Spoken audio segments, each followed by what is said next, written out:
Qui sait ce que l'avenir nous réserve? Peu importe les objectifs que nous nous fixons et les projets que nous faisons, seul le temps peut nous dire comment la vie se déroulera dans la réalité. Cependant, cette grande incertitude ne s'applique pas à tout le monde. Au cours des siècles, des personnes sont apparues à plusieurs reprises sur la scène qui prétendaient avoir des capacités de clairvoyance. Malheureusement, de nombreuses prédictions sur l'avenir brossent un tableau extrêmement effrayant. De graves catastrophes et des scénarios apocalyptiques sont à l'ordre du jour. Alors que de nombreux voyants autoproclamés ont toujours été soupçonnés de n'être que des fraudeurs éhontés, le cas d'Alois Erlmeyer était complètement différent. De nombreuses prédictions faites par cet homme originaire de Bavière se sont en effet réalisées, ce qui a permis de sauver de nombreuses vies. Dans la vidéo d'aujourd'hui, nous vous montrons quelles prophéties d'Erlmeyer se sont réalisées et lesquelles pourraient se réaliser un jour. Avant de commencer, n'oubliez pas d'appuyer sur le bouton j'aime et d'activer la cloche de notification pour recevoir d'autres vidéos. Et restez jusqu'à la fin pour découvrir l'une des théories les plus farfelues d'Alois. Alois Erlmeyer. Alois Erlmeyer est né le 8 juin 1894 à Charame, en Haute-Bavière. Fils d'un simple fermier, les 2 premières décennies de la vie d'Erlmeyer ne sont pas particulièrement différentes de celles de ses contemporains. Entre les années 1914 et 1916, Alois a servi comme soldat sur le front. Après la fin de la Première Guerre mondiale, il retourne dans sa Bavière natale, où il se marie en 1920 et a 3 enfants avec sa femme Maria. La même année, Erlmeyer a repris la ferme de son père avant de commencer à gagner son argent en tant que constructeur de puits indépendants environ 8 ans plus tard. En même temps, cette période doit aussi signifier un bouleversement radical dans la vie d'Erlmeyer. C'est dans cette phase qu'il a remarqué que des capacités extraordinaires sommeillaient en lui. Au début, Erlmeyer ne pouvait pas expliquer ses visions étranges. En fait, au début de sa carrière de médium, il craignait de devenir fou. Petit à petit, l'entourage d'Erlmeyer a également eu vent de ses mystérieuses capacités. C'est ainsi que de plus en plus de personnes affluent vers Alois et lui demandent des conseils et des informations. Avec le début de la Seconde Guerre mondiale, cette ruée allait à nouveau atteindre de toutes nouvelles dimensions. Ce sont surtout les parents des disparus de la guerre qui veulent savoir d'Erlmeyer si leurs proches sont encore en vie et ce qui leur est arrivé. En effet, on dit que le voyant était capable de prédire avec une grande précision le lieu où se trouvaient les disparus. En outre, il savait également où les bombes alliées allaient tomber, ce qui a permis à de nombreuses personnes de se mettre en sécurité à temps. Après la capitulation inconditionnelle de la Wehrmacht, l'intérêt pour les dons de voyance d'Erlmeyer s'est maintenu. Au contraire, la ruée est telle qu'il est contraint de construire une petite cabane. Il y rencontrera de nombreuses personnes qui voulaient profiter de son aide. Ceux qui croient aujourd'hui qu'Erlmeyer est en fait un fraudeur effronté, qui voulait vivre de la misère et des peurs de ses semblables, se trompent lourdement. En fait, les services du voyant étaient toujours gratuits. De longues files d'attente se formaient sur la propriété d'Erlmeyer. Les week-ends, le voyant recevait jusqu'à 100 personnes par jour. Mais ce n'est pas tout. Le bruit courait que même la police demandait conseil à Erlmeyer. Les informations fournies auraient même aidé à résoudre certaines affaires de meurtres non résolus.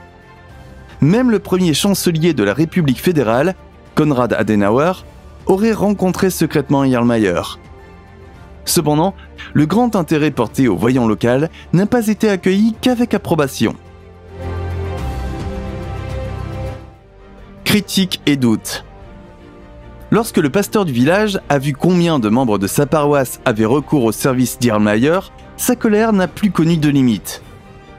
Convaincu que le prétendu voyant est en fait un charlatan blasphématoire, le pasteur dépose une plainte auprès des autorités locales. Cependant, la procédure judiciaire pour fraude qui s'ensuit connaît une fin inattendue. Erlmeyer est acquitté, notamment en raison des prédictions qu'il a faites pendant la guerre et qui ont permis de sauver des vies. Ainsi, Erlmeyer n'était pas seulement capable de nommer la région approximative de la prochaine attaque à la bombe. Il pouvait dire exactement quelle maison serait encore debout après les attaques. Comme il y avait dans la salle d'audience de nombreuses personnes dont Erlmeyer avait sauvé la vie grâce à ses prophéties, Toutes les accusations ont été abandonnées. Dans les années qui suivent, le voyant devient de manière inattendue une star des médias. Lorsque les grands journaux ont récupéré leur licence après la dénazification, le voyant a eu du mal à se soustraire aux demandes de la presse.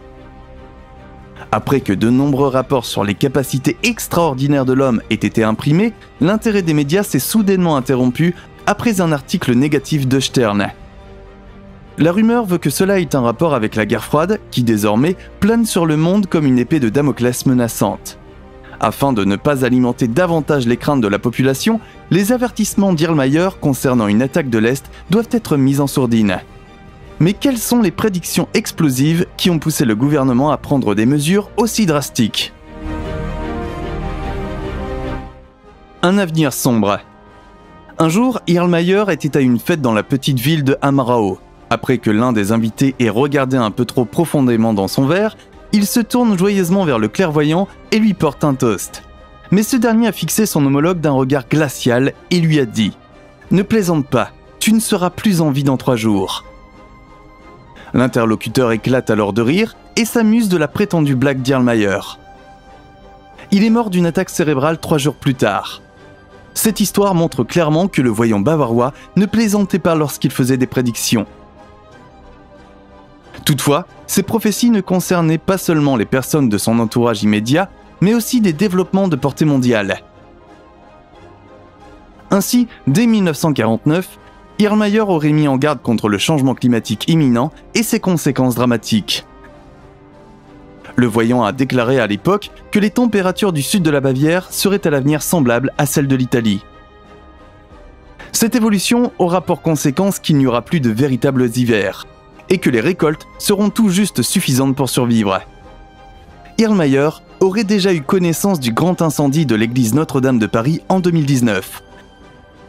La prophétie correspondante disait « La grande ville avec la haute tour de fer est en feu, mais ce sont leurs propres habitants qui y ont mis le feu, et non ceux qui ont défilé depuis l'Est. » Il poursuit « La ville est en train d'être rasée, je le vois très clairement. » Comme on le sait, c'est en réalité l'imprudence de son propre peuple qui devait mettre le feu à Notre-Dame. Certains ouvriers du bâtiment avaient ignoré l'interdiction de fumer. Cependant, d'autres associent le propos d'Irlmayer au grand trouble de 2005. À cette époque, des jeunes ont mis le feu à d'innombrables voitures à Paris. Bien qu'Alois Irlmayer soit mort depuis plus de 60 ans, ses prédictions font encore l'objet d'un vif débat aujourd'hui. Apparemment, le voyant savait qu'il ne vivrait pas assez longtemps pour voir la plupart des événements qu'il avait prédits. Il a donc dit à une fille de son village « Tu verras les grands bouleversements à venir. Il y aura d'abord une prophétie sans précédent. Elle est suivie d'une apostasie comme jamais auparavant, puis d'une corruption des mœurs sans précédent. » Irlmayer a également donné une prévision des grandes vagues d'immigration. Il a ainsi parlé d'une multitude d'étrangers qui viendront dans le pays. Par la suite, l'argent continuera à perdre de la valeur. Après que la situation sociale et économique se soit dramatiquement dégradée, l'Allemagne connaîtra une révolution fracassante. Finalement, une guerre majeure éclatera entre l'Ouest et l'Est, déclenchée par l'incursion soudaine de la Russie. Les prophéties à l'épreuve. Examinons de plus près certaines de ces prédictions. Si nous comparons notre niveau de vie actuel à celui des années 1950, il apparaît clairement que nous jouissons actuellement d'une prospérité inimaginable. Le nombre de membres de l'Église est également en baisse depuis des années. Et que dire de l'incomparable corruption des mœurs ? Eh bien, là aussi, les prophéties d'Irlmayer semblent se vérifier. Internet regorge de sites douteux. Et certaines applications de rencontres, qui offrent aux utilisateurs une plateforme pour des rencontres sans engagement, sont extrêmement populaires. Face à cette évolution sociale, le fervent chrétien ne peut que secouer la tête avec dégoût. La phrase qui évoque l'afflux d'étrangers a aussi un fond de vérité. Il suffit de penser à la soi-disant crise des réfugiés de 2015 ou à toutes les personnes désespérées qui fuient actuellement la terrible guerre en Ukraine. Ce qui nous amène à la prochaine prophétie d'Irlmayer, l'attaque russe contre l'Occident. Comme nous le savons tous, le 24 février 2022, l'armée russe a lancé une grande attaque à grande échelle contre l'Ukraine. Il est actuellement impossible de prédire dans quelle mesure ce cruel conflit militaire va continuer à s'intensifier. La question de savoir si la prédiction d'Erlmeyer sur le déclenchement de la Troisième Guerre mondiale se référait réellement aux événements actuels est également très débattue. Car le voyant n'a pas réellement donné de date précise pour le début de la guerre. Concernant le lieu du déclenchement de la guerre, Erlmeyer a déclaré « Je pense que ce sera dans les Balkans ». Lorsqu'on lui a demandé s'il était vraiment toujours sûr de ses prédictions, il a déclaré en 1959, l'année de sa mort. Aujourd'hui, je vois les événements encore plus clairement qu'avant, car ils sont plus proches. Cependant, il admettait aussi dans le même temps qu'il n'était pas toujours capable d'interpréter correctement ses visions. Il a dit « L'année avant la guerre sera une année fructueuse avec beaucoup de fruits et de céréales. Après l'assassinat du troisième, elle commence dans la nuit. Je vois très clairement 3 chiffres, 2 8 et un 9. Mais je ne peux pas dire ce que cela signifie, et je ne peux pas indiquer une heure. La guerre commence au lever du soleil. Elle avance rapidement. Les fermiers sont assis dans le pub à jouer aux cartes, quand les soldats étrangers regardent à travers les fenêtres et les portes. Assez noir, une armée vient de l'Est. Mais cependant, tout se passe très rapidement. Je vois un 3, mais je ne vois pas si cela signifie 3 jours ou 3 semaines. Cela vient de la Cité d'Or. Le premier ver commence à l'eau bleue au nord-ouest et va jusqu'aux frontières suisses. Jusqu'à Regensburg. Il n'existe plus de pont traversant le Donau. Ils ne viennent pas du sud de l'eau bleue. Il est clair que ces visions sont très angoissantes. Si l'on considère que la situation en Ukraine ne semble pas se calmer, ces prédictions sont extrêmement inquiétantes. Comme le prouve l'histoire, nous savons que la Russie n'a aucune réserve lorsqu'il s'agit d'attaquer d'autres pays. Même des armées beaucoup plus grandes et mieux équipées comme les États-Unis. Si la Russie devait lancer une attaque contre les États-Unis, cela marquerait certainement le début d'une troisième guerre mondiale.